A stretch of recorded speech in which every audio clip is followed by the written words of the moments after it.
Welcome back to Studio 10, everybody. After about 30 years in the TV business, former E! Entertainment host Steve Kmetko has a new gig. He's a prominent contributor to the new gay, lesbian, bisexual, and transgendered community website, mycommunity.com. He's also the master of ceremonies for our very own Tampa International Gay and Lesbian Film Festival, otherwise known as CLIP. Please help us welcome everybody in the studio audience, Steve Kmetko. There we go. Thank you.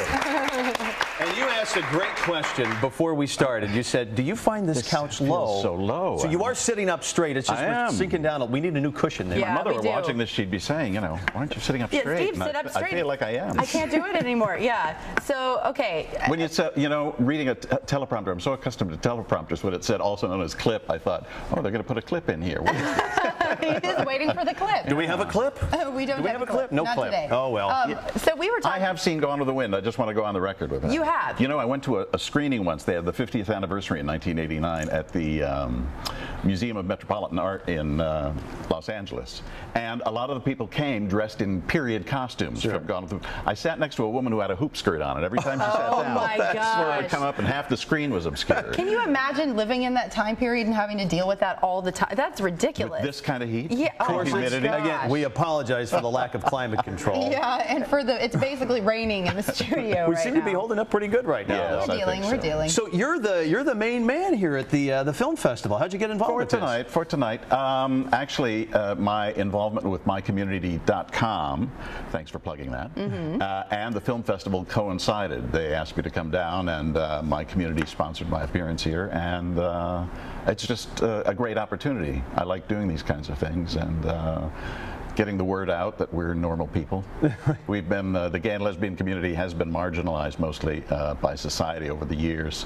And so, you know, there's more and more acceptance coming along, and I'd like to encourage that if at all possible. Well, and I heard a rumor, too, that our film festival is becoming one of the biggest in the United States, I think it's number 6 now. I think Los Angeles, understandably, has the largest Outfest. But the Gay and Lesbian Film Festival here, which is now in its 20th year, celebrating its 20th anniversary this year, is the 6th largest, which is really saying something. That's pretty impressive. And it kind of surprised me. Really? Yeah, I didn't know it was quite that big. The Bay Area sneaks up on a lot of people. You know, they'll get here and go, man, it's bigger than I thought it was. We're the biggest The humidity small doesn't town. sneak up on you. So it did hit you right in the face.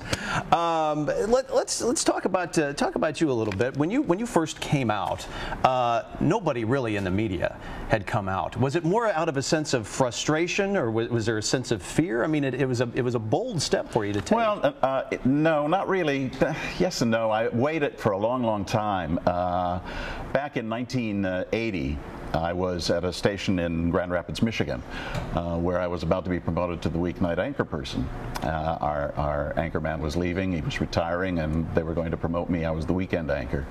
And then the general manager found out I was gay, and he called me up to his office and had a long conversation with me and asked me all kinds of questions that he really probably shouldn't have, like, you know, do I show affection to my partner in public? Do my parents know? This is 1980. This is 1980. Okay. This is, you know, a long time ago now.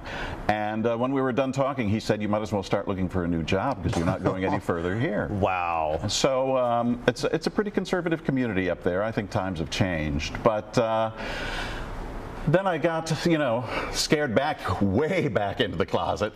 I was finding Christmas ornaments. I was so far in. And I stole that joke from somewhere. I don't remember That's a good one, where. though. That's a good one. But then I got to the point where I just didn't want to live that way anymore. Yeah. And when I went to E, it was not an issue. I had worked at a number of stations where it was known and it was accepted, but you know, I got to E and it was wide open.